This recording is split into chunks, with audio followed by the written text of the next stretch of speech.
Hello friends, स्वागत है YouTube channel पे। आज मैं आपको 10th क्लास का पद युगम चैप्टर हिंदी का उसके सारे क्वेश्चन आंसर इस वीडियो में आपको शेयर करने वाला हूँ। तो प्लीज़ इस वीडियो को अंत तक देखें और हमारे चैनल पे नए हो तो प्लीज़ इस चैनल को सब्सक्राइब कर दें। तो चलिए वीडियो शुरू करते हैं। तो हमारा पहला क्वेश्चन का क नंबर है, मोको कहाँ ढूंढे बंदे में। यहाँ बंदे शब्द किसके लिए और बंदे शब्द का अर्थ क्या है? तो इसका आंसर होगा सेवक। तो ख नंबर है, हिंदुओं को कौन प्यारे होते हैं? तो हिंदुओं को राम प्यारे होते हैं। तो हमारा 2 का क नंबर क्वेश्चन है, मैं तो तेरे पास में। यहाँ मैं शब्द किसके लिए प्रयुक्त हुआ है? तो ये परमात्मा होगा। मैंने यहाँ पे शॉर्ट फॉर्म में लिखा हुआ है, लेकिन आप मतलब पूरे मतलब वाक्य के साथ लिखिएगा। मैं तो तेरे पास में, यहाँ मैं सब परमात्मा के लिए प्रयुक्त हुआ है। तो सब लोग ऐसे ही लिखेंगे। चलिए ख नंबर पे आते हैं, देवल या मस्जिद में कौन नहीं रहता? तो इसका उत्तर होगा, देवल या मस्जिद में भगवान नहीं रहते होगा एक्चुअली। तो ग नंबर का खोजी कौन है? तो खोजी सच्चे भक्त है। तो घ नंबर हमारा, तुर्कों को कौन प्यारे होते हैं? तो तुर्कों को रहीम प्यारे होते हैं। अंग नंबर, मेरी पूरी मवास में यहाँ मेरी शब्द किसके लिए प्रयुक्त हुआ है? तो इसका उत्तर होगा, भगवान के लिए प्रयुक्त हुआ है। तो च नंबर है, पीर औलिया क्या पढ़ते हैं? उत्तर है इसका कुरान। तो 6 नंबर है, पीर औलिया अपना मुरीद शिष्य किसे बनाते हैं? तो इसका आंसर होगा, पीर औलिया अपने मुरीद शिष्य उन्हें बनाते हैं जिस पे उन पर पूरा भरोसा होता है, जो उनके बताए उपायों के अनुसार चलते हैं। यहाँ पे चाहते हैं लिखा है, लेकिन चलते होगा।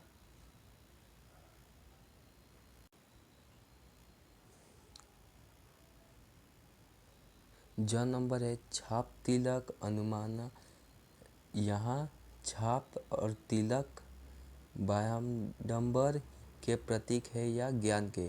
तो इसका आंसर होगा, बाह्यडंबर के प्रतीक होगा। आपस में देव लड़ी लड़ी मुए, यहाँ किनके बीच लड़ाई की बात की गई है? तो इसका उत्तर होगा, यहाँ हिंदू और मुस्लिम के बीच लड़ाई की बात की गई है। सॉरी, थोड़ा बोलने में गलती हो गया था, तो उसको इग्नोर करिएगा। तो यह नंबर है, कबीर दास ने धर्म किसे कहा है? हमारे संसार में उपस्थित धर्म संप्रदायों को कबीरदास ने धर्म कहा है। तो चलिए 3 का क नंबर है, मनुष्य ईश्वर को कहाँ कहाँ खोजता है? तो इसका आंसर होगा, मनुष्य ईश्वर को मंदिर, मस्जिद, कैलाश आदि जगहों में खोजता है। परमात्मा को पाने के लिए वे विभिन्न प्रकार के क्रियाक्रम, योग, वैराग, बलि विधान तथा अलग अलग के तीर्थ स्थानों में जाते हैं। वही मुसलमान संप्रदाय के लोग काबा एवं हिंदू संप्रदाय के लोग कैलाश पर्वत में भी जाते हैं। ख नंबर का, मनुष्य ईश्वर को पाने के लिए किस तरह के कर्म कांड करता है? तो इसका उत्तर होगा, मनुष्य ईश्वर को पाने के लिए अनेकों प्रकार के कर्म कांड करते हैं, जैसे मंदिर मस्जिदों में जाते हैं, जप तप करते हैं, प्रातःकाल उठकर स्नान करते हैं, ईश्वर के नाम पर पत्थर की मूर्ति बनाकर पूजा करते हैं, साथ ही चंदन तिलक लगाते हैं एवं भागवत गीता, कुरान जैसे आदि धार्मिक ग्रंथ पढ़ते हैं। तो ग नंबर है, कबीरदास रचित पद किन पंक्तियों में बलि विधान का संकेत मिलता है? तो इसका उत्तर होगा, ना में बकरी, ना में भेड़ी, ना में छोड़ी घरास में, ना ही खाल में, ना ही मांस में।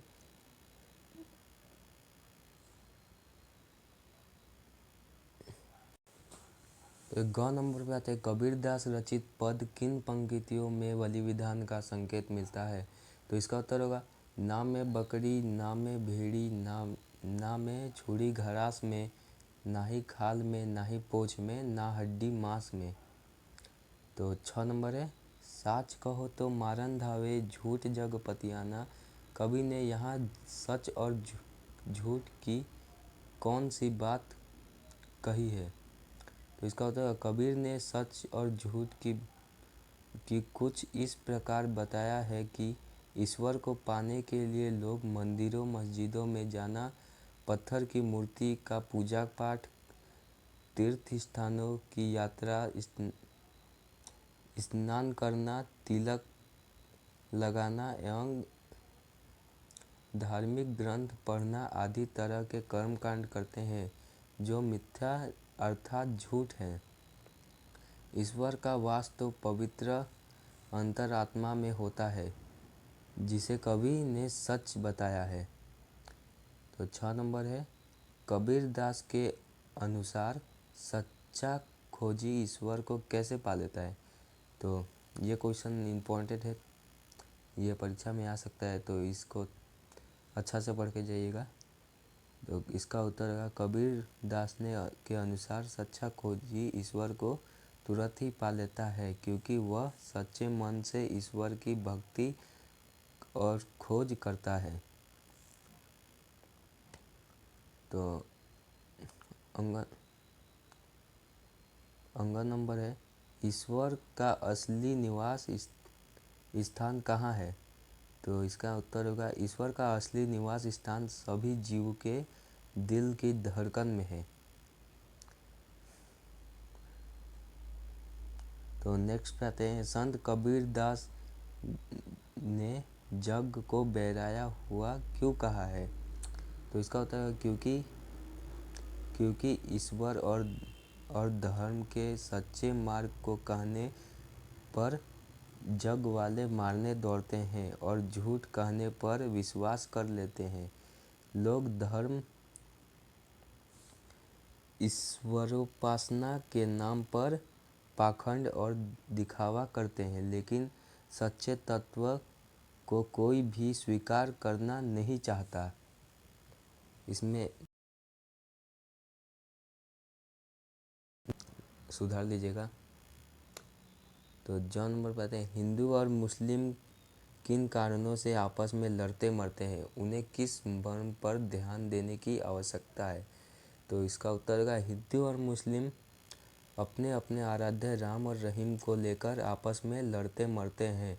हिंदू अपने धर्म को बड़ा कहता है और मुस्लिम अपने धर्म को। दोनों अहंकार और भांडंबर के कारण आपस में लड़ जाते हैं। वे यह मर्म नहीं समझ पाते कि परमात्मा एक है, राम और रहीम दो नहीं बल्कि एक है। इसी मर्म पर उन्हें ध्यान देने की आवश्यकता है। तो नेक्स्ट है, कबीरदास के अनुसार कैसे गुरु शिष्य अंतकाल में पछताते हैं? इस पछतावे का कारण क्या है? तो इसका उत्तर है, कबीरदास के अनुसार अपने घमंड में चूर रहने वाले गुरु शिष्य अंतकाल में पछताते हैं।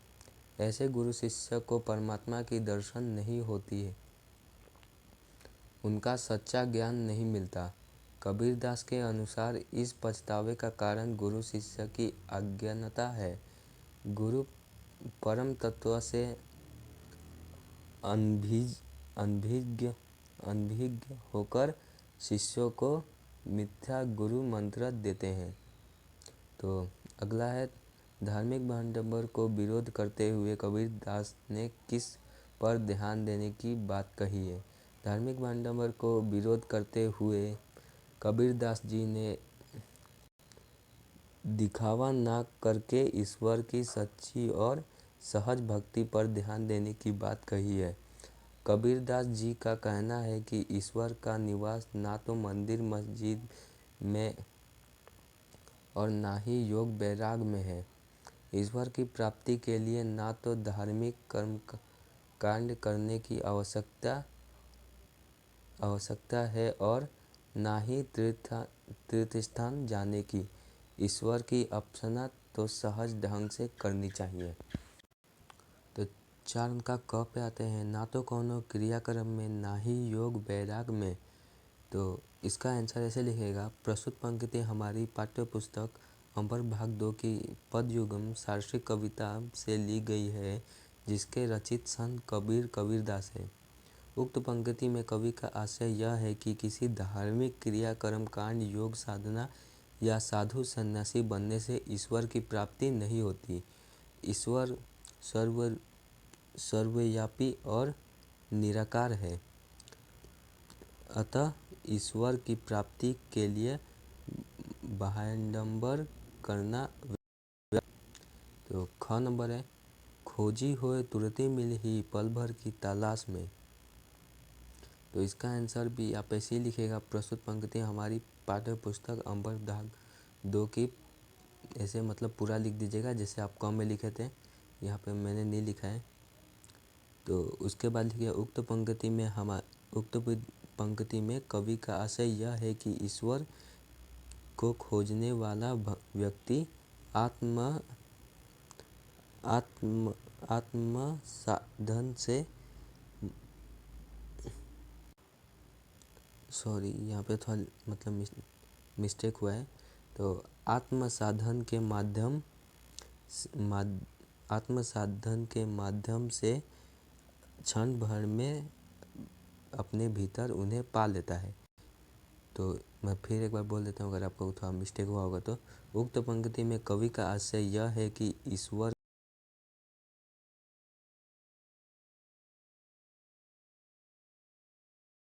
पा लेता है, क्योंकि ईश्वर कहीं बाहर नहीं बल्कि हमारे हृदय रूपी किले में रहते हैं।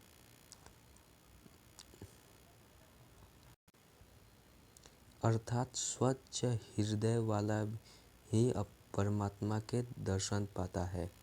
यहाँ पे अर्थात लिखा है ये वाला। ग नंबर है, आत्म मारी पखनाही पूजे उनमें उन्हें जो ज्ञाना। तो इसका आशय यह है कि मनुष्य परमात्मा की प्राप्ति के लिए बाह्याडंबरों द्वारा अपने ही अज्ञानता का परिचय देते हैं। लोग आसन पर बैठकर पत्थर की पूजा करते हैं, बलि विधान, कुरान आदि पढ़ते हैं। लोगों की यह अज्ञानता पूर्ण धारणाएं ही उनका ज्ञान को दर्शाता है, अर्थात उनकी यह ज्ञान मूर्खता पूर्ण है, क्योंकि इस प्रकार की क्रियाओं से भगवान की प्राप्ति नहीं होती है। 5 नंबर का क है, कबीरदास के अनुसार अपने आराध्य को कहाँ कहाँ खोजने की आवश्यकता नहीं है।